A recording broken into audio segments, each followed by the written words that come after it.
Bom, vamos lá? A Inglaterra passou muito tempo governada pela dinastia Tudor, principalmente com o rei Henrique VIII e a filha dele, a rainha Elizabeth I, que foram os dois principais monarcas Tudor. Nesse período, aconteceu a Revolução Anglicana, que iniciou um processo de conversão das antigas terras feudais, muitas das quais tinham pertencido à Igreja Católica, em propriedades privadas. Esse processo foi conhecido como cercamento dos campos e possibilitou uma série de arrendamentos, que por sua vez eram vendidos aos burgueses e que incorporaram essas propriedades ao sistema capitalista de produção. E estimularam a criação de ovelhas, expulsando os camponeses e provocando um grande êxodo rural. Nessa época, a burguesia era uma classe social em ascensão e estava conseguindo consolidar o seu espaço político. Eles tinham adquirido alguma representatividade no parlamento inglês e na Câmara dos Comuns. Mas o período da dinastia Tudor chegou ao fim e, em seu lugar, assumiram os Stuart, que foram o pontapé inicial para o nosso assunto desse mapa mental, as revoluções inglesas. O primeiro rei da dinastia Stuart foi Jaime I. Ele esteve no trono de 1603 até a sua morte em 1625. Ao perceber que os burgueses estavam ampliando sua influência no campo político, a motivação do rei Jaime passou a ser frear esse avanço. Para isso, foram tomadas algumas medidas, entre elas o aumento dos impostos e as perseguições religiosas aos puritanos,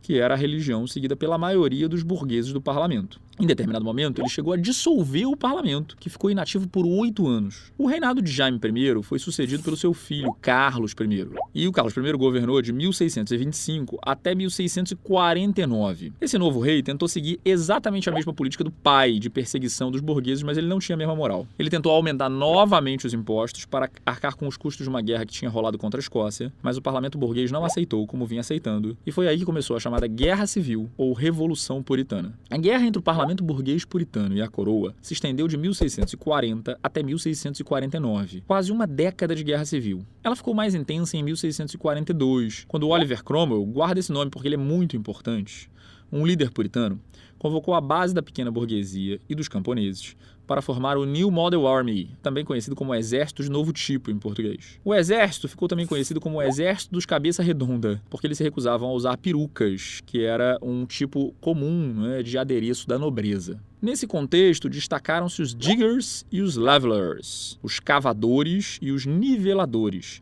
que se caracterizavam por sua radicalidade política. No caso dos diggers, os cavadores, o ideal era a reforma agrária. Já os levelers, os niveladores, levantavam a bandeira da igualdade de direitos entre todos os cidadãos, né, o sufrágio universal. Com esse exército, a burguesia conseguiu esmagar as forças da coroa e a Guerra Civil terminou em 1649 com o rei Carlos I decapitado, perdeu a cabeça e proclamou-se a República nesse mesmo ano de 1649. O Cromwell, como grande líder da Revolução Puritana, assumiu o poder com o título de Lorde Protetor da República, em inglês a Commonwealth, e iniciou seu governo com várias medidas que favoreciam a burguesia, como os chamados Atos de Navegação, aprovados em 1651, que restringiam o transporte de produtos ingleses apenas a navios da própria Inglaterra, favorecendo a construção de um mercado interno no país. Mas não demorou muito para o poder lhe subir a cabeça, e ele começou a reproduzir justamente aquilo que ele tinha lutado contra o rei. O Cromwell se voltou contra o parlamento e, em 1653, dissolveu o próprio parlamento com a ajuda do exército burguês. Com isso, ele instituiu um governo autoritário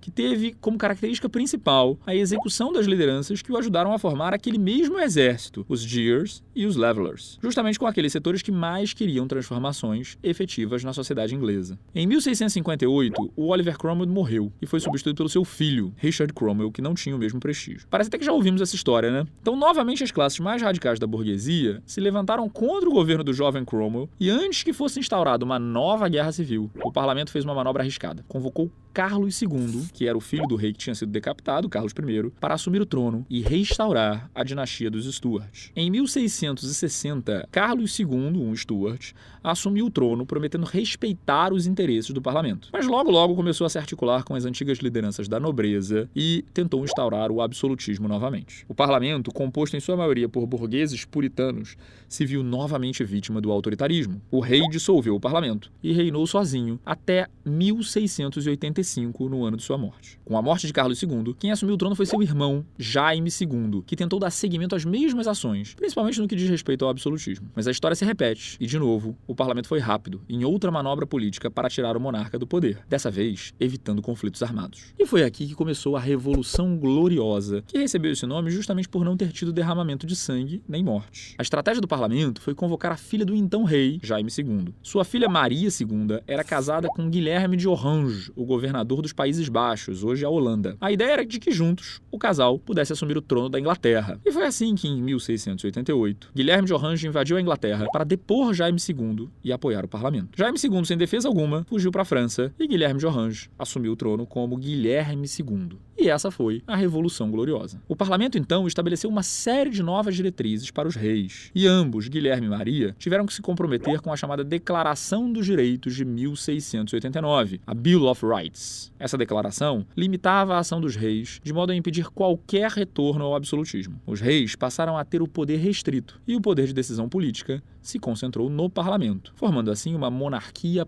parlamentarista que existe até hoje. Além disso, havia também o comprometimento com as liberdades individuais, principalmente no que diz respeito às liberdades religiosas. Com a maioria no parlamento, a burguesia conseguiu conquistar definitivamente o poder político, o que explica, pouco tempo depois, o início da Revolução Industrial ter sido justamente na Inglaterra. Essa talvez seja a parte mais importante do nosso conteúdo, que foi o grande significado dessa revolução. Ela marca o fim do absolutismo na Inglaterra e a ascensão política da burguesia. E a burguesia, agora com o poder político, vai levar à frente a Revolução Industrial, na qual a Inglaterra foi a pioneira, justamente por ter sido o primeiro país do mundo a fazer uma revolução burguesa. O primeiro país do mundo no qual a burguesia assumiu o poder. Pronto!